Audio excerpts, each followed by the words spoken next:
Азыркы тапта өлкөдө 105 миңдей үй бүлөнүн балдары жөлөк пул алышат. Майыптыгы бар балдар 8 миң сом, ата-энесинин биринен ажырагандар 2 миң сом, жетим балдар 6 миң сомго чейин алышат. Жалпысынан социалдык төлөмдөрдүн суммасы 103 миңден ашык жаранга көбөйтүлдү. Андан сырткары 1-июндан баштап пенсионерлер менен баатыр энелерге төлөнчү каражат дагы көбөйдү. Ошондой эле үй бүлөгө көмөк жөлөк пулунун суммасы 1200 сомго жетип, майыптыгы бар балдарга караган жеке ассистенттерге төлөнгөн сумма 6300 сом болду. Былтыркы жылы ушул жөлөк пулга эле 10 миллиард 686 миллион сомдон акча сарпталчу.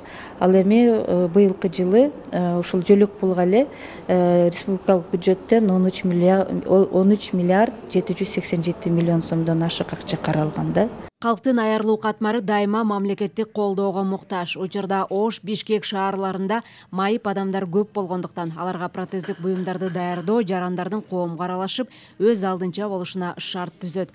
Ал үчүн мамлекеттик бюджеттен сырткары эл аралык уюмдар менен да келишимдер түзүлүп, тармакты жакшыртуу аракети көрүлүүдө. Жылына биз 13 миңден ашуун жарандарды тейлейбиз. Бул сан жылына өсүп атат.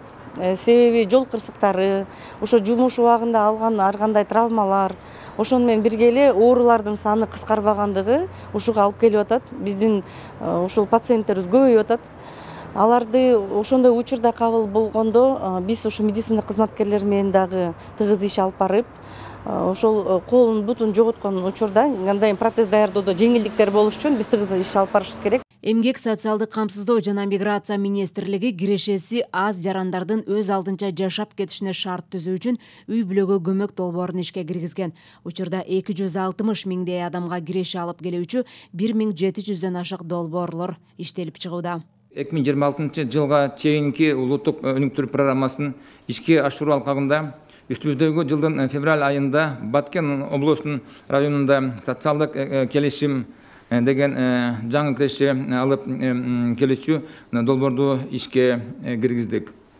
Социалдык келишимге кол койгон үй бүлөлөргө 100 миң сомдон жардам берилди. Жалпысынан бул пилоттук райондор 500 ашык адамдын жашоо шартын жакшыртат. Өлкө аймагынан сырткары жумушка жарактуу жаштардын дүйнөнүн өнүккөн өлкөлөрүнө жөнөтүп, татыктуу жумуш орундары менен камсыз кылуу иштери да уланууда. Министрликтин башкы максаты ден соолугунан болобу, социалдык жагынан болобу жарандардын мамлекеттик көмөккө муктаж болбой тургандай даражага көтөрүү. Элиза Нурматова, Рыскелди Көкүлбеков, Ала Тоо 24.